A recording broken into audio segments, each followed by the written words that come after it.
Me wana mi boka bodo ojle ogbesusu gege wenu. To kan heji mi nan tindo droje gonjo mi on Kristi Jesu tondali nando non la wendagbe podo nando ma ho me jrado ho. Mi nan sono ma nu pikplon bon owewe dali kele dide asisa ogbesusu gege Kristi ton drodo. Bon chomion eton lo kolo kede dali minan so no tindo ojre ide gbibo eton na gokona mi gbon na do hode na mado ganon le awfie salon le mehenu kundo biale asu kwasi po le wendo etito tu klame le podo akota le nvemi na mini tonto mi ton ayi na do mi mando ogbesusu gege lo me podo na do moi to go flame pátápátá. Mi wana mi mo joche busolile je oje mi to gbe ku gbe su de ko me ki ko le kuna jiwe to lo ji aga to Jesu sin ko me bo gbe mi le je eyin afo wiye ne o weta Ezekiel tonji eyi ya role wele nu e de le son me ko Israeli ton le me wa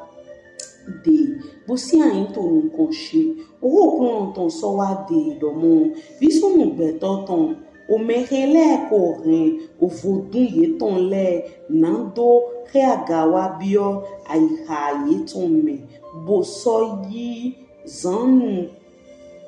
bali unyanwa ye ton do nkume ye ton nkon bo ni mi gbe so ni kambio moye dali dodo janwe ene utu do hohan ye bo so do han ye do lewa okuno jiwe ewe do o medo poropo son okwe Israeli tongbe heyi ovodun eton le bio aiha eton me bo so yi zanu agba li onyanwa eton tondo nkume eton nkon bo so wa je yewe gan lo de ni okruno na klon na klon hone di ene kere na nido wule okwe Israeli tonto aiha ye ton titi me na ye mepo tela son de bon ovodun ye ton le wutu ene wutu dohan okwe Israeli tondo lewa okuno jiwe ewe do mi lego bo le mi de son ovodun le de bo so le nkume mi ton le se son osun mi ton le pokon na o medopo son okwe Israeli tongbe kavi son ojono he wawasi to Israeli me le he clan ede son de boyi ofodun eton le bio aiha eton me bo so yi zanu agbali onyanwa eton ton do nukume eton nukon bo so wa je yewe gan lo de nando kambio son ewo de bon she ton dali ni okruno na blon ne bon de dali ni na so ze nukume she do ome neji bona so rin zun awujin je na okia podo na de podo nye bona so se son blabla ome shele tome ni wule bona so nwendo niwe okruno podo eyin yewe gan lo yin dido bo so do okwe bo so do ho de ni okruno ko de yewe gan ne nyina so dre aloche son nyina so dre aloche ton eji bona ve ewo son blabla omeshe Israeli le tome nyina so he o ayaji onyanwa ye tonton onyanwa yewe gan lole ton nantin yero di onyanwa ewo he dinje ede ton na okwe Israeli ton ni mando so dambu yi son de bablo kavi semeje ye ton le po do flu yede do po pe bablo shiba do yeni do yin o menshele poro yeni do yin shiwe ewe ye ton we okuno shiwe ewe do owo okuno ton so wa de do mo fisunu gbeto ton wenwena ayigbade wanyando do ogoe mo osemeje de dali bonye glen alosheton do jeji bo nwe opo akla etonton bo so do okuver ranji bo so san gbeto bo so san gbeto po pe kanlin po son eme ni dawe aton hele Noah Daniel po Jobu po tletito omeye do me yedo bon hule alindo yeton titi le bon todo yeton daliwe okuno shiwe wido eyin nyenye pe kanlin home bleno lewa nando bon ayigba lole me luton bo ye rin ble mo bo eyin ojevo bo manso bo omede mando sokan da luton na pe kanlin le lo to utu yin dawe aton hele tletin to eme lewe yin to gbe lewe yin to gbe we okuno shiwe ewido ye mana wole visun le kavi vinyonu le gba lewe sowe ye na wole shigba ayigba lo na yin ojevo kavi eyin ori dewa ayigba neji bomando bon ori lo yin bo nye na so nye na sangbeto po gbe kanlin po son eme yi dawe aton hele 13 to yeme le nye to gbe we okuno shiwe ewe do nye mana okule visun le kabi vinyun le gba shiba ye lo su le we ye ule lo su we na mo na hule yule lo suel na hule kavi nyendo asonina kan deklan ayigba neme bo sokun ohome wurushe jegbonu do eji to o hume nando sangbeto gbogbe kanlin po son eme ni Noah Daniel po Job po tletin to eme leyin to gbewe okuno shiwe ewido ye mana okulen visunu kabi vinyonu alidon ye ton titi lewe ye na okulen ontodo ye ton tali na lewe okuno shiwe ewido nemenu wenwena nyendo wedida shin ene shele han Jerusalem ji ohilo po uveropo po gbe kanlin gbe no le po asunyan kan lo po nando sangbeto po gbe kanlin po se son eme kan sho tayego yena jodai to eme fine yeke ongan le fisun le po finyun le po da yego yena jegbonwa mi de mi ole na somo aliho yeton po wiwa yeton po lepo mi ole na somi home miono bon onyina henyenko henwa Jerusalem jiton gali yedogbon henyenko henwa eji lepo tontali yena so hen homemion mi wenwena mimu aliho yeton po wiwa yeton lepo mi ule na so nwendo nye makowa nye wa toime lepo mantin o heho weho ba we okruno shiwe ewido nishe o enwana o weta afoyenero ahachi siso bendo hia do he Jesu Kristi ma wa ho o mi ugbeto le so ho me gble chiwe ewido si nítorí ni mi pon han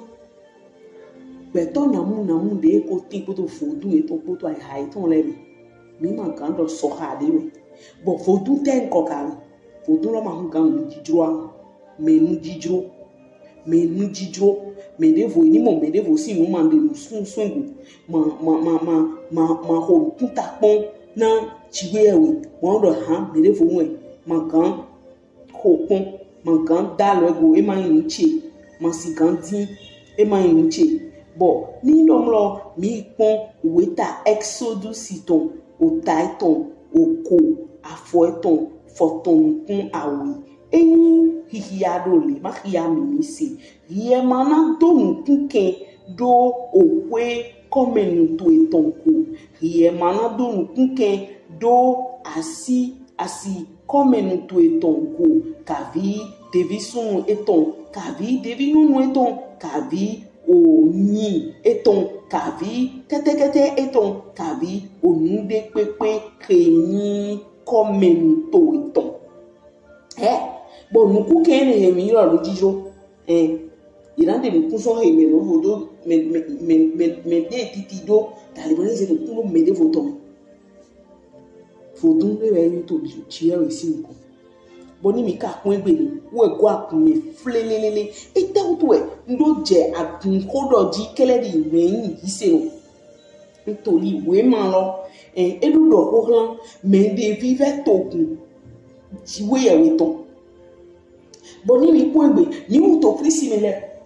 o cho mi ni togun ji e ton o fi jiwe e ton emi bo so mi jiwe o sin firo wa pon le nu kunke edoto nu makan he wa gun cheche lo to ko do cheche bo nu kunke ro ko ni era he ni jijiro wa era he o won gbe na wa era he awu won wa ero he awu won wa ero he mondo dego kabi níbo jire mi ni pon ni jire mi de re to kabi ni we soli ni ne le po de makana ki ko Kristi ni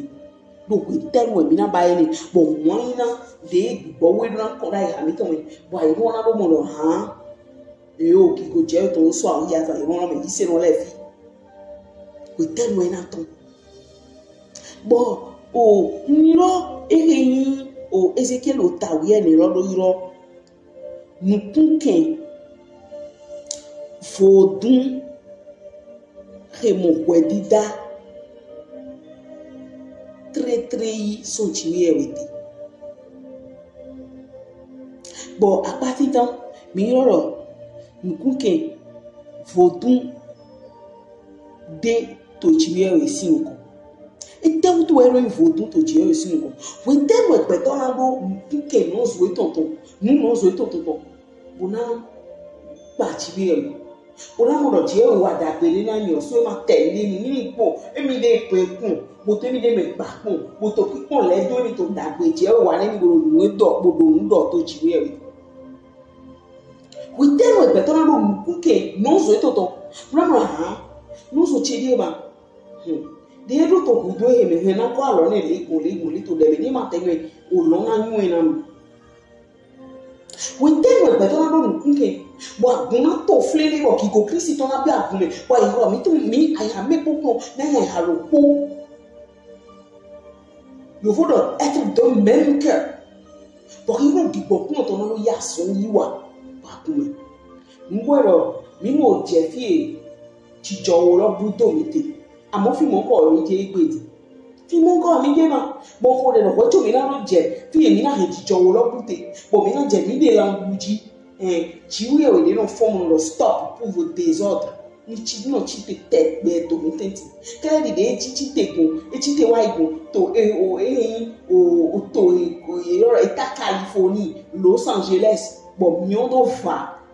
akotale fongodo emi ye maso do tie we si duro le na ba ile duro ni gbo mi na ba yo osun no lezo no lezo so si bo you know dire nu konkon po do asisi le po flankan le chewe de fombo imion do fa no tele su ni ko no fombo bro ya so le wa o cho mi ni hinchicho mi to bu to Jesu si mi ko bon ni mi to nu kon yi to ho ne me pepepe mi na mono fi chiwe we do nyon do han mi te lo ti te ngbeli e tinto apa eji mi na do pon we no chiwe we lo su do yin dido na eyin eton le bon wenda gbe eyin Matthew ton iroro yo fo pe iroro Mathieu, on a Mathieu ton, ota et ton forton, ota et ton forton, à fort, ota et ton forton, à fort et ton forton, nous à oui, ota et ton forton, à fort et ton forton, nous à oui, Mathieu. Ota forton afo ton forton point e adole we chiwe do be mi wule mantun do onu de pepe eyo emewe pali jama sokun Matthew ota forton afo chanton emeyin forton point afo chanton o merele yi nu flo ye ton le doto bonami shigba ayiha ye ton tin de son de shigba o vomenwe ye to talia inami bosoto o gbeda yi gbeto le ton le plome di onu plome ye ton le uwe mina modo to eya le nu yoyo me when de krisi wa po we na mi ko to jiwe o topo o ko me pe jiwe we to hemion e sombo de yin o we bledo hedu na wa me de pepe hedu nu kuke dona no zo tonton abi nda pe no zo tonton le pepe ko me bledo no wa jiro de jiwe we du alo tena ntoli o wesuna hemi mo ito krisi me e wa to dido me Matthew sinu me Jesu krisi lo so dido to we la gede Matthew kan do me ele onu flow yeton we yedoto ohodo e ma ngbo o me ele yi nu flow yeton le do to gbo na mi e ba iro gbigbo he to gbo na chi we e ma zon iha iton mi wa ntola iha iton o gona nu kin supo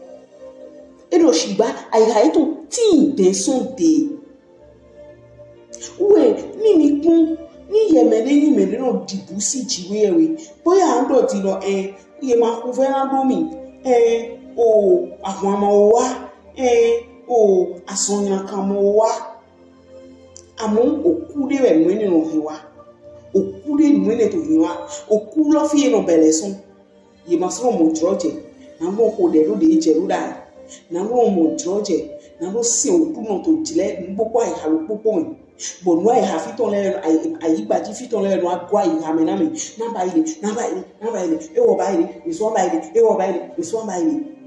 gbogbo to wa ku yin te no yi se me pe bon si ba ikurunku wo jo ku no amu mi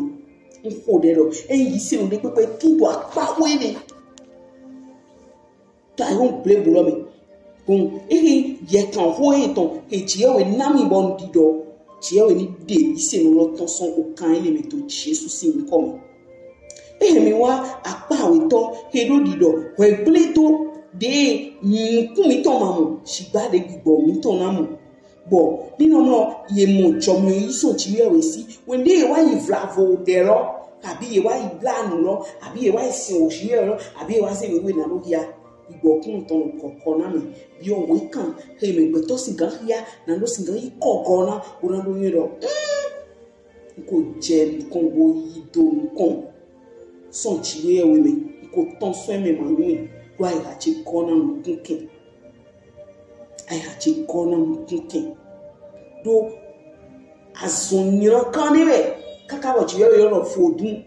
bo no kun lo na me bo ye ma so wa no pe ji na chi we me ton kaka ni wa do mo so me ton bo e so igbedi asun kwa si be mere wo si mere wo si bo désordre lo le e ti mo ke akume flelelele ante so mo yewe no dele ye no note do yo no e la ko sa be agbo to so pa to ji de asulo ogba efrin gbogbo to mi le se bo ko to bi bo mi lo yewe so lo wa e class yo lo wa mi na yi pleon o na so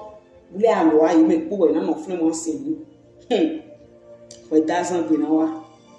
we zonda be now we doesn't be now bo mi wo to mo ko yi wa le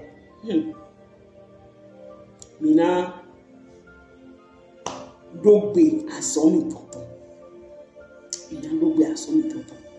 bo clearly de ndoro do ni oku kabi asoyan kan abi kan ni yin kan le abi uve yin kan abi asoyan kan de masotin oku de no no ho wa weyin eno hemete do chiwewi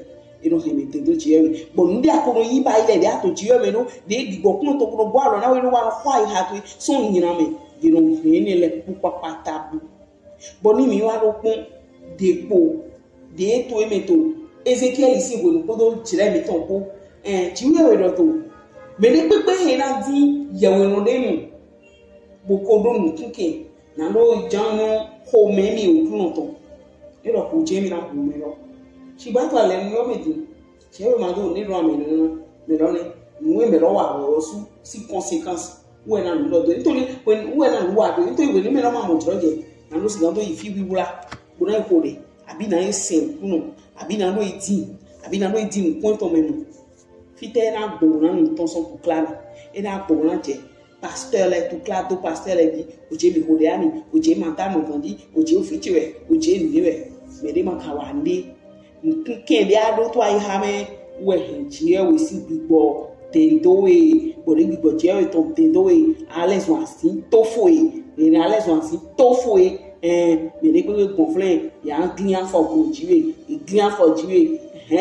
nkumbi akoto klapo no be. Ngole ra ni atinto, o hagbe ne lebe, o hagbe nkuke no ne lebe, jewe ni mu kan o so hagbe lebe, alo e ton ni jego e, bodi o ton son flin, na ni si kan lo ton son, o gbeledo e kodome. To hallelujah me lukun ni na ene do ta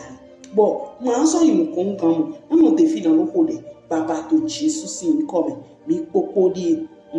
jeme yi mi bokule mi kan so dia wa kun kan zo so mi so no adendo e we de lenu nítorí ayi mo si mu ele po nítorí mu mi mo bojo re onukun ke no black cravat do corner mi ko de pon kun de me hambo pon kun vi sun ran akun vi yon ran agun kan sun agun kan yon de pepe ti to kan mo kan to glo o kan ele po ni won to Jesus sin ko me o kan ele di ni won na ni jeju okoko lobo mo kun kan yi ni mo kun kan to pipe me to Jesus sin ko me na kun kan to ni na le bojo halo na ma mede mo to krisi mele ye kun menele kan ini mo do eti to Jesus me ngbo e o wa lo eton e Jonas nizan zonlier ton et Jonas season baba dike ni moto Jesus si come me ni pe ka o so ti to nke lo si aledu wa so yi bojo do abi me ne vo ya so ton abi me ne vo ya si ton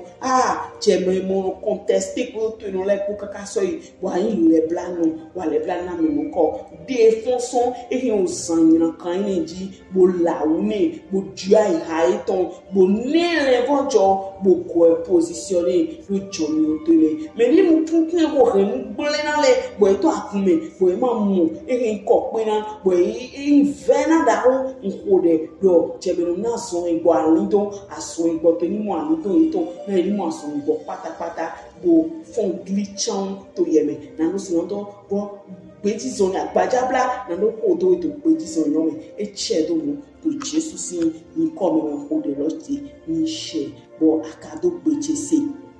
bo ado nkin lo ene lo de te to yeme wo so ni ma je Jesus am ni ma te gan wa friend o kaka o to klai ton le na be ni Jesus ro de nkin lo so ni me na wa yi ehio ni do yorowe edo do wa di atero emilewe na di agbon eni son koto emile na di awo eni son koto wo lo so na dalu ayitore kledi de ndo bi mo lo ta edi mu ona don kinke si ando kledi no ton pe kan nyan kan so yi gba mero ono jirado be na jai ha to enu ha to na so nyu wo ezo amagan no ma yi won gan to ogbe mi no to aigba ji fi nlo pode podo na mo itaji we ìwọ̀n kan tonton akuma tin do ìwọ̀n kan no ton blo wa Kristi Jesu bo na so lewe so yin dikensi na tun kan we bo kigo ton na wa gwa ye to me won na ton na gwa ye to me bo ye so na lezo mo da pe lato bo ye la to li to lo ye mo ìwọ̀n kan to na do fun le fun to kan to Jesus si come boni ato pe Jesus gbogbo ma ho de na we papa to Jesus si come me sun to me yon to e to pe Jesus bo yin lo mo nkunke to mi mo tesi na wa ye go nkan to de bo mo sigba je ma wa do lo me lo popo mi wa mi de te lo mi le na ya sọ̀rọ̀ yi wa ma yin awo yewule mi wule lo so no to kan de ho na lo di ni je lo so mi bimo bo pe tai lo wa de atero lo e ko do ya ro ngwa to mi din pe bo meme sun e do gbe to se e do gbe meme nyon e do gbe to se dike ni wa tebe mi bo dike ni wa tebe adike kuro mo ko le gamblo baba pe to pa meme a to asome a to ha pe me a to khime a to aloji to amnome to file pe de na tide pe ha me mo ko bo tu kan ni son yin kinken si bo le ai to we bo dai ai ro do me bo le ko le gan na si na yin ko le gan to o won da be la to o pe to eton se bo do a cheji wa bo Jesus si nko mere nko de lote bo ni ado ha de mi ka do ko de lorun mo na ngan ba iru bo na mo ko le gan lo o ho ido do dagbe o ho lo we asodo do chiwe we ni lo di nwa de nte nto de jona we pátápátá nítorí ero ado gini wa ka do mu mi da ro mu mi fi di no ju ai hache dai ha ro do yeme bu na mi pe ma vovo bu ran yi chero o po ewe ma to e bu ko ko na mi bi akun dagbe mi ke na mu kun gan si o kun pepe bute na no si gan do into na na me de fure to Jesus si nko eyan ko de ro do mo omi lo ko nkan bi o ko to egbe mo bi ai ha to me chewe na to acheji o chewe na kokko na we bi akun mo na bi ta pe to le wa na mo ko nkan eyan ma so yi ko nkan mo ni do to chewe do to me la ho mo nkan to Kristi Jesu to e so yi o le fu to jile gbe po pesu ke ko ni mo nkan ji e da